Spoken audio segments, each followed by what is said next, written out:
কথা বলতে হবে। 24 জুলাই গণ অভ্যুত্থানে আন্দোলনরত শিক্ষার্থীদের স্বার্থ ছিল কি ছিল না? ছিল। কিন্তু এই দেশের আলেম ওলামা, মাদ্রাসার শিক্ষার্থী, দিনদার মুসলিমদের কোনো স্বার্থ ছিল না। ছিল তাদের দাবি একটাই ছিল যে এই দেশে তারা একটা নিরাপদ রাষ্ট্র পাবে যেখানে তারা ধর্মকর্ম করতে পারবে। এটা ছিল কি ছিল না? কিন্তু আমরা কি দেখেছি জুলাই পরবর্তীতে এই দেশে আমরা দেখেছি আওয়ামী যারা রাঘব বোয়াল তারা নিরাপদে এই দেশ থেকে চলে গিয়েছে, ওবায়দুল কাদের এই দেশ ছেড়ে চলে গিয়েছে, তারেক সিদ্দিকী এই দেশ থেকে চলে গিয়েছে। বিপরীতে যারা আশিকুর রসুল, যারা নিরাপরাধ, তারা যুগের পর যুগ কারাগারে বন্দী আছে কি নাই? আপনার কথা বলে আছে কি নাই?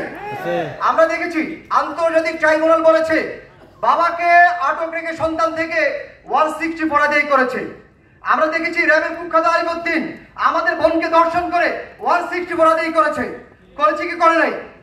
এরপর আমরা দেখেছি জুলাই পরবর্তীতে এই দেশে কোনো জঙ্গি হামলা হয় নাই, হয়েছে না, কেউ আহত হয় নাই, কেউ নিহত হয় নাই। এরপরে বলা হচ্ছে আজকে জঙ্গি জুজুর ভয় দেখানো হচ্ছে। আসিফ আদনান ভাইয়ের নামে জঙ্গি মামলা দিয়েছে, রেজাউল করিম আপনার নামে জঙ্গি মামলা দিয়েছে, জাকারিয়া মাসুদ ভাইয়ের নামে জঙ্গি মামলা দিয়েছে। আমরা বলতে চাই যদি জঙ্গি থাকতো তাহলে হাসিনা পরবর্তীতে এই দেশে জঙ্গি হামলা হতো, একটাও হয় নাই, হয়েছে?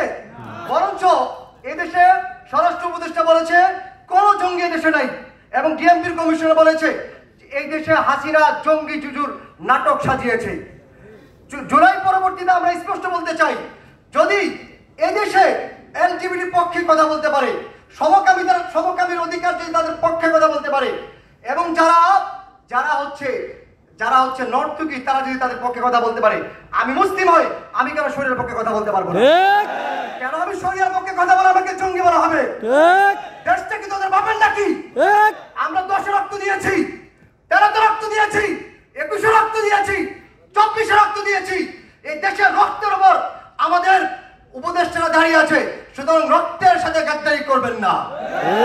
আমরা সুস্পষ্ট বলতে চাই আম্মা মান আব্বাদুল হিন্দ ফাদহাবু ইলাল হিন্দ, তোমরা যারা হিন্দুস্তানের পূজারী তোমরা হিন্দুস্তানে যাও। আম্মা মান আব্বাদু আমেরিকা ফাদহাবু ইলা আমেরিকা, তোমরা যারা আমেরিকার গোলাম আমেরিকা যাও। লিমানিল আরদ আসমান কার? আল্লাহ। লিমানিল আরদ আল্লাহ, আল্লাহর। আসমান কার? আল্লাহ। জমিন কার? আল্লাহ। সৃষ্টি কার? আল্লাহ। হুকুমদাতা কে? আল্লাহ। আমরা আব্বাদুল্লাহ, আমরা আল্লাহর ইবাদত করি, সুতরাং শাসন চলবে কার? আল্লাহ। শাসন চলবে কার? আল্লাহর। ওরু বিআলা সাদিকুম, এই দিন আমার, জমিন আমার, এই দিন আমার, এই জমিন আমার। তাকবীর, আল্লাহু আকবার, তাকবীর, আল্লাহু আকবার।